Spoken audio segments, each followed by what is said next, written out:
فرض نماز کا سلام پھیرنے کے فوراً بعد کا کیا عمل مسنون ہے، خواہ اکیلے ہوں یا پھر جماعت کے ساتھ نماز پڑھی ہو فوری طور پر؟ صحیح حدیث میں رسول اللہ صلی اللہ علیہ وسلم سے فرض نماز کے بعد مختلف دعائیں منقول ہیں، جس میں اللہم انت السلام بھی ہے، اللہم لا مانع لما اعطیت یہ والی دعا بھی ہے، اسی طرح آیت الکرسی بھی ہے۔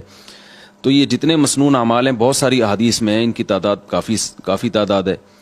تو اور دوسری طرف احادیث میں یہ بھی آتا ہے کہ آپ صلی اللہ علیہ وسلم فرض نماز کے بعد اللہم انت السلام کے بقدر بیٹھتے تھے اور پھر کھڑے ہو جاتے تھے، سنتوں میں مشغول ہو جاتے تھے۔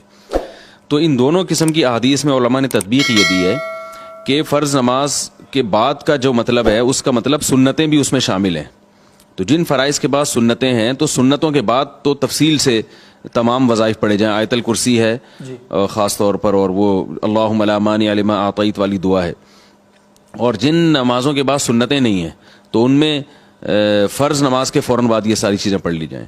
تو عام معمول جو فرض نماز کے بعد بنانا چاہیے وہ صرف اللہم انت السلام و منک السلام تبارکت یا ذا الجلال والاکرام اتنا ہو، اور اس کے بعد آپ سنتوں میں مشغول ہو جائیں، باقی وظائف آپ پھر سنتوں کی تکمیل کے بعد پڑھیں۔ اس طرح سے دونوں قسم کی حدیثوں میں تطبیق ہو جاتی ہے۔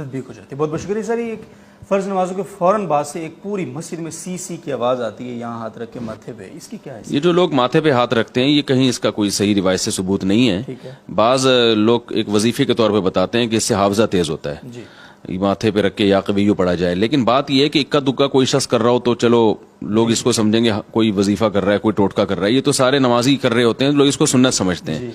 جو چیز سے بھی وہم ہو رہا ہو کہ یہ سنت ہے اس کو چھوڑ دینا چاہیے۔ 3 دفعہ استغفار پڑھا جائے نماز کے بعد اور پھر اللہم انت السلام۔ جی بہت بہت شکریہ۔ یا قویو تو یہاں پڑھتے بھی نہیں ہو، یہاں رکھ کے استغفار کر رہے ہوتے ہیں، یقینا۔ بہت بہت شکریہ۔